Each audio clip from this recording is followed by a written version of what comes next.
Hi friends, welcome back to Sharon Zoology. In this session, we are going to discuss some previous year questions from the chapter Human Reproduction. See here, first question. Capacitation occurs in. So, what is capacitation?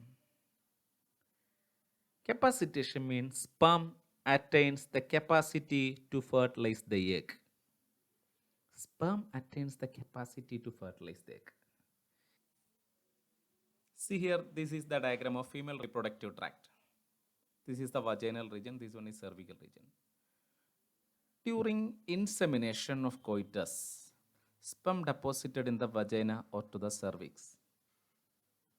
But the sperm deposited in the vagina or in the cervix region are not able to fertilize the ovum in the fallopian tube. We know after ovulation, ovum releases to the fallopian tube, and after insemination, sperm enters the vagina and cervical region. And here the deposited sperm are not able to fertilize the ovum in this fallopian tube because after insemination, each individual sperm are covered by some protein polysaccharide coating. Individual sperm are covered by cholesterol. That means the sperm acrosome is not exposed to penetrate or dissolves the egg envelope. So the sperm is not able to fertilize the egg. So after this deposition, see here, this is the cervical lining. This is the lining of body of uterus. And there are number of secretory cells are here, secretory cells. The secretory cells in the cervical region as well as the body of uterus produce some mucus as well as some spermatozoa activating substances. That secretions of this female reproductive tract remove the coatings from sperm surface. Secretions of female reproductive tract remove the coating from sperm surface. As a result, sperm acquire the ability to fertilize the egg. That means its surface exposed, so its acrosome can dissolve the egg envelope. And also, these secretions provide additional activation to the sperm for the movement of sperm to the fallopian tube. And these are included in capacitation. So this capacitation means sperm attain the capacity to fertilize the egg with the help of the secretions from female reproductive tract. So our answer is the option. This capacitation occurs in retard testis, epididymis, vas deferens, female reproductive tract. So here we know the capacitation takes place in the female reproductive tract. So answer will be option D. Okay. Next question. Which of the following deposit the correct pathway of transport of sperm? The correct pathway of transport of sperm. Okay, let's see. See here in this diagram, this is the structures of male reproductive system. Sperm produced here, sperm produced in the seminiferous tubules of testis. And that produced sperm from the seminiferous tubules are releases to the retard testis. And through the retard testis, sperm passes to vasa efferentia. This vasa efferentia leads to this long, highly cold long duct is epididymis. And epididymis leads to this long duct vas deferens. And this vas deferens to urethra. Then through the urethral meatus, it opens out. So the pathway of sperm passage is where seminiferous tubules to retard testis to vasa efferentia, then vasa efferentia to epididymis, epididymis to vas deferens, ejaculatory duct, urethra. So our answer is here. We know these are the options. First is retard testis, efferent ductules means vasa efferentia, epididymis vas deferens. So answer is option 1. Retard testis, efferent ductules means vasa efferentia, epididymis and vas deferens. Next one. Match column 1 with 2 and select the correct option using the code given below. Okay, let's see here. First one, mons pubis in column 1, mons pubis. We know mons pubis is a part of female external genitalia. See here, female external genitalia includes mons pubis, labia majora, labia minora, hymen and clitoris. These form female external genitalia. So here mons pubis A, female external genitalia, A3. So A3. Then antrum. You know antrum is a cavity formed in the ovarian follicle. Here this is the ovarian follicle. Graphian follicle is the ovarian follicle. Here in this diagram, these are ovarian follicle and this is the cavity formed in ovarian follicle. So antrum is the cavity in ovarian follicle. One of the ovarian follicle is Graphian follicle. The fully matured ovarian follicle is Graphian follicle. So this is antrum. These are antrum is a cavity in this Graphian follicle. Another one, troph ectoderm. See, troph ectoderm is a part of the embryo. Embryo formation means it's a part of embryo. It is the outer covering of the blastocyst stage of embryo. Let's see. See here in this diagram, this is the blastocyst stage of an embryo. Blastocyst stage. This from the outer covering of this blastocyst embryonic stage. This outer covering is known as trophoblast. And this trophoblast will become the part of placenta. Anyway, it helps in the formation of embryo. So here, this trophectoderm is a part of embryo formation. Then Nebentkern is nothing but mitochondrial spiral in sperm. Mitochondrial spiral in sperm. So here answer, mons pubis A3, female external genitalia, A3. B, antrum is a part of Graphian follicle, so B4. Then trophectoderm is a part of embryo, so C1. And Nebentkern is a part of sperm, so here the answer will be option B. Option B is the answer. Next question, select the incorrect statement. See, first option, LH and FSH triggers ovulation ovary. Okay, let's see. See here, these are ovarian follicle, primary follicle, secondary follicle, fully matured follicle. And here, this follicular development is under the stimulation of the hormone FSH from anterior pituitary gland. This follicular development is under the stimulation of FSH from the anterior pituitary gland. And also, FSH stimulate the follicle. As a result, these ovarian follicle develop LH receptors. Then only this LH act on this follicle and induce ovulation. So this hormone FSH and LH needed for the follicular development and ovulation ovary.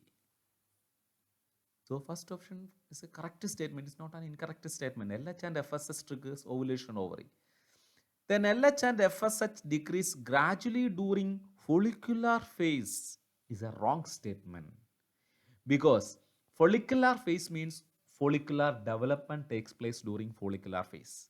That follicular development required this FSH as well as LH. So this FSH and LH secretion increases gradually during follicular phase, not decreases, increases. So second statement is an incorrect statement. Then LH triggers the secretion of androgen from Leydig cell. It's a true statement because in male, LH is also known as ICSH, interstitial cell stimulating hormone. This LH stimulates interstitial cells or the Leydig cells of testis for the secretion of androgen. It's a true statement. Then last option, FSH stimulates Sertoli cell which helps in spermiogenesis because under the stimulation of this hormone FSH, the Sertoli cells release some growth factors. That growth factors helps in spermiogenesis. So here all the statements are correct except the second statement. So answer is option 2, the incorrect statement. Next question. Ectopic pregnancies are referred to as. Ectopic pregnancy means extrauterine. See here, pregnancy with the genetic abnormality is wrong. Second option, implantation of embryo at a site other than uterus, like fallopian tube or ovary. That is ectopic pregnancy, extrauterine pregnancy. That means implantation of embryo at a site other than uterus like a fallopian tube, that means tubular pregnancy, or in ovary called as ectopic pregnancy, it is an abnormality condition. So here the answer is option 2. Then option C is implantation of defective embryo in uterus is wrong. Pregnancy is terminated due to hormonal imbalance is wrong. So here ectopic pregnancy means implantation of embryo at a site other than uterus. Answer option B. Next question, which of the following event is not associated with the ovulation in human female? Options are a decrease in estradiol, full development of Graafian follicle, release of secondary oocyte, and LH. Actually, all these events are takes place during ovulation, but here fully developed Graafian follicle is needed for ovulation. Ovulation occurs only after when this follicle becomes Graafian follicle. Then release of secondary oocyte is ovulation, and LH surge is needed for this ovulation. But there is no role in estrogen or estradiol for this ovulation. But we know during ovulation there is a decrease in the level of estradiol, because before ovulation this estrogen is secreted by the ovarian follicle. So after ovulation there is a decrease in the secretion of estradiol. But here the most probable answer is option A, because all other events, fully developed Graafian follicle is needed for ovulation. Release of secondary oocyte is needed for ovulation. Release of secondary oocyte is ovulation. LH surge is needed for ovulation. So here the answer option A. Next question, which of the following layer in antral follicle is acellular? Antral follicle means ovarian follicle is acellular, non-cellular membrane. So here options are A. Granulosa is the stromal tissue or cellular layer. Theca interna, also stromal tissues formed around the ovarian follicle. Stroma contain cells, and the zona pellucida is not a cellular membrane, it is a glycoprotein membrane. The zona pellucida is a protein membrane, not a cellular membrane.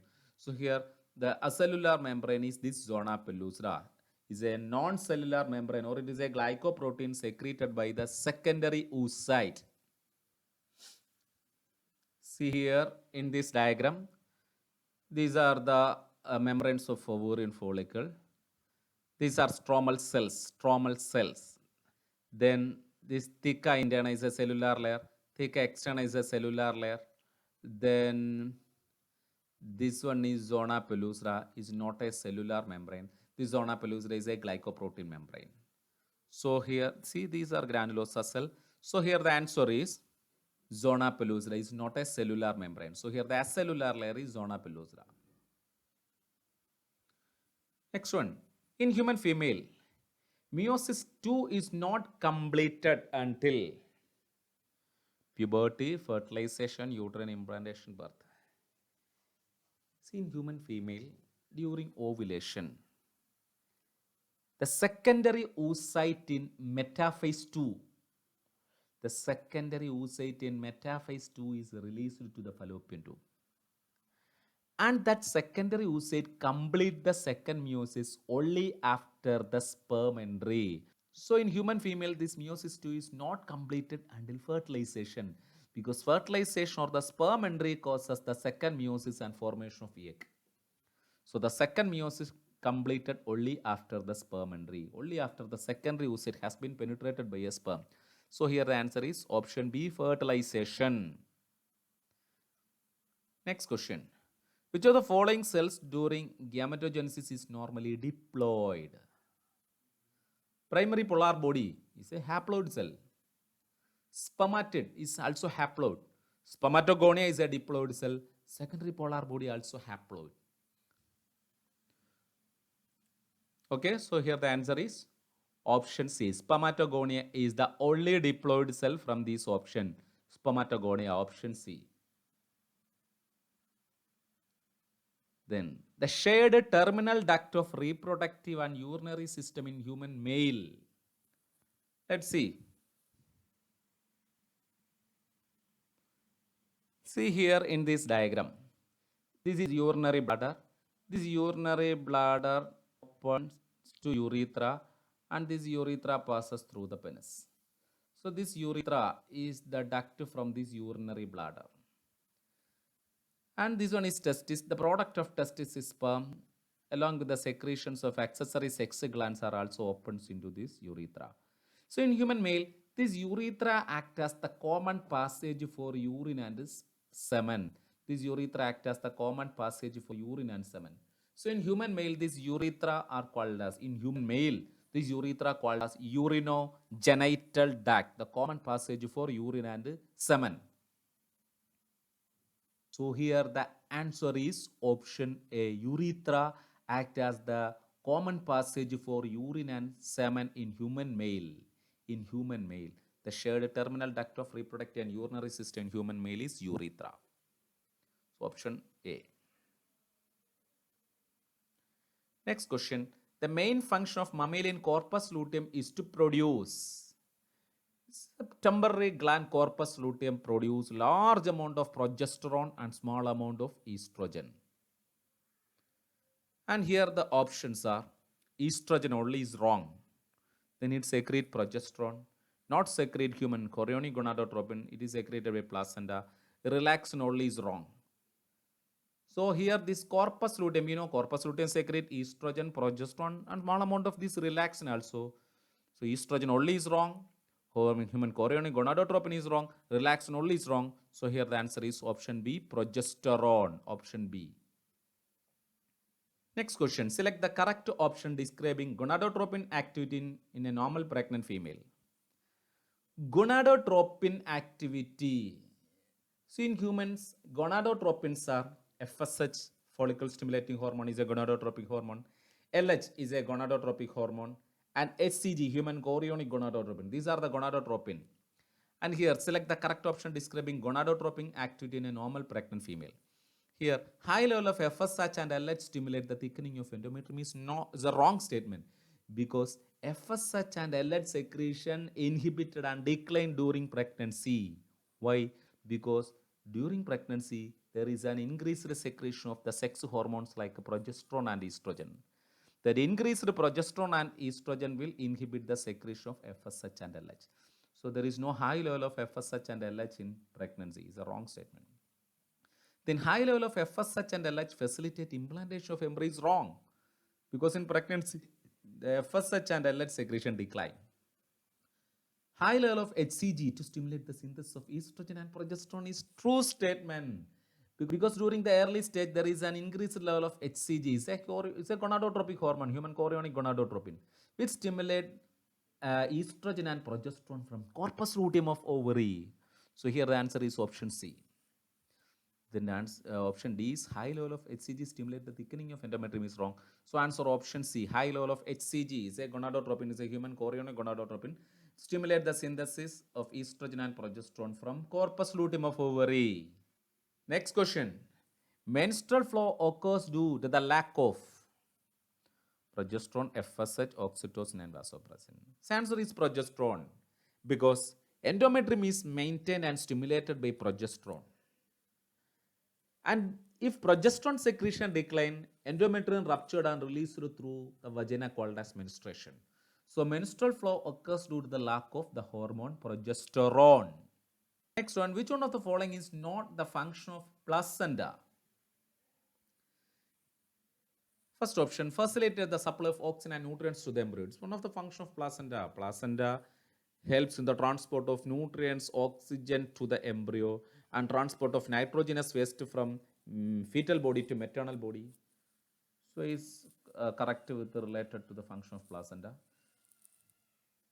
Next, secrete estrogen.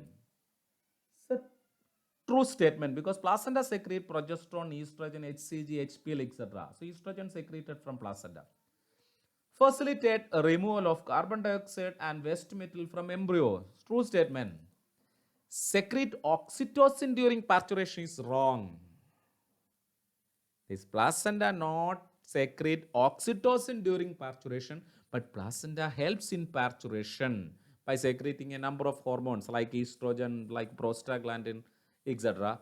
So here, this oxytocin from placenta is a wrong statement. Secrete oxytocin during parturition is wrong because during parturition, this oxytocin is released from the posterior pituitary gland, not from placenta. So answer is option D. Next question. Which one of the following statement is false in respect to the viability of mammalian sperm? Sperm is viable only up to 24 hours is wrong. Because sperm is viable up to 48 hours. Up to 48 hours, not up to 24 hours. So it's a wrong statement. So here the answer is option 1. So one of the following statement is which one of the following statement is false in respect to the viability of mammalian sperm? So this first option is false in respect to the viability of mammalian sperm. The next one, the signal for parturition is originate from. We know the signal for parturition called as fetal ejection reflex. That fetal ejection reflex developed from the fully matured fetus as well as from the placenta. So here the answer, both the placenta as well as fully developed fetus developed the signal for parturition called as fetal ejection reflex. Next question. In a normal pregnant woman, the amount of total gonadotropin activity was assessed. The result expected was, in a normal pregnant woman, the amount of total gonadotropin activity was assessed. The result expected was high level of circulating FSH and LH in uterus stimulate implantation. It is a wrong statement because during pregnancy there is no FSH and LH. Then high level of circulating HCGs to stimulate endometrial thickening is wrong. HCG function is not the thickening of endometrium. Then high level of FSH and LH in uterus to stimulate the endometrial thickening is also wrong. Then high level of circulating HCG is a gonadotropin to stimulate estrogen and progesterone synthesis by stimulate and maintain corpus luteum of ovary. So the answer is option D, high level of circulating HCG, because in pregnancy HCG secretion increases during the early stages of pregnancy and that HCG stimulate and maintain corpus luteum for the synthesis and secretion of estrogen and progesterone. Next question. The Leydig cells as found in the human body are the secretory source of. We know Leydig cells or the interstitial cells of testis secrete the hormone androgens. So here the option D. Because not progesterone, not interstitial mucus, not glucagon. These Leydig cells or the interstitial cells secrete the hormone androgens. Next question. If some reason the vasa efferentia in the human reproductive system get blocked, the gamete will not be transported from vasa efferentia are blocked. See here in this diagram, these are seminiferous tubules and sperm production takes place in this seminiferous tubule. This seminiferous tubule opens to this duct rete testis to vasa efferentia to epididymis, then epididymis to this vas deferens. So what happened? This vasa efferentia get blocked. This vasa efferentia blocked. If vasa efferentia is blocked, there is no transport of sperm from this seminiferous tubule to epididymis and vas deferens. If this vasa efferentia get blocked, no transport of sperm from seminiferous tubule to epididymis and vas deferens. So here the answer, if some reason if the vasa efferentia in the human reproductive system get blocked, the gamete will not transported from testis to epididymis. Okay. Because sperm produced from the testis are transported to the epididymis through the vasa efferentia. That means, because we know the sperm produced in the testis are transported to epididymis through the rete testis vasa efferentia. So if vasa efferentia get blocked, what happened? There is no transport of sperm from testis to epididymis. So answer option D. Next question. The figure given below depicts the diagrammatic sectional view of female reproductive system in human. Which one set of three part of out of A to F have been correctly identified? See, let's see here. This A is endometrium of uterus. B is the myometrium or the body of uterus. Then C is the funnel shaped region infundibulum. Here the D is the fimbriae. E is the cervix. F vagina. Let's see here. First option. C infundibulum. Okay, true. C is infundibulum. D is fimbriae. It's also true. D is fimbriae. E cervix. So answer is option A. First option. Second option D oviduct funnel. Okay, true. E uterus is a part of uterus, particularly cervix. Then F cervix is wrong. F is vagina. Then third option, A, perimetrium. A is not perimetrium, it is endometrium. So also wrong. Then D, B, endometrium. B is not endometrium, B is myometrium. So here the answer is option A, C, infundibulum. See here, C, infundibulum, D, fimbriae, and E, cervix of the uterus. So answer option A. Next question. Testes in humans are situated outside the abdominal cavity inside a pouch called scrotum. This purpose served is for escaping any possible compression of visceral organ. First option is the wrong one. B, providing more space for the growth of epididymis is wrong. Providing secondary sexual feature of exhibiting female sex is wrong. Maintaining scrotal temperature lower than the internal body temperature. These testes are formed in abdominal cavity. Actually, these were formed in abdominal cavity. But during the 7th month of embryonic life, these testes descend into the scrotum through this passage inguinal canal. And the scrotum always maintains a low temperature required for spermatogenesis. That low temperature is about 34.5 to 35 degrees Celsius. That means about 2 to 2.5 degrees Celsius lower than the normal body temperature. That lower temperature is required for spermatogenesis. So scrotum always maintains this low temperature. So here, the scrotum maintaining the temperature lower than the internal body temperature. This is the significance of descent of testis into scrotum, or the location of extra abdominal testis. So testis in humans situated outside the abdominal cavity inside the pouch called scrotum. This purpose served is for maintaining scrotal temperature lower than the internal body temperature required for spermatogenesis. So answer option 4. Next question. Sertoli cells are found in, in human male, the Sertoli cells are found in. See here, this is the seminiferous tubule, the cross section of seminiferous. These are seminiferous tubule. Here, this is the germinal epithelium of seminiferous tubule. The germinal epithelium of seminiferous tubule formed of Sertoli cells and spermatogonial cells. So, Sertoli cells are seen in the germinal epithelium of seminiferous tubules of testes. So here the answer, Sertoli cells are found in seminiferous tubule and provide nutrition to the germ cell. One of the functions of Sertoli cell, provide nourishment to the male germ cells or spermatozoa. So answer option C. Okay, in this session we discussed some previous questions from the chapter Human Reproduction. Then we'll discuss more questions from this chapter later. Okay, thank you for watching my video. Please like, share and subscribe my channel, Share in Zoology.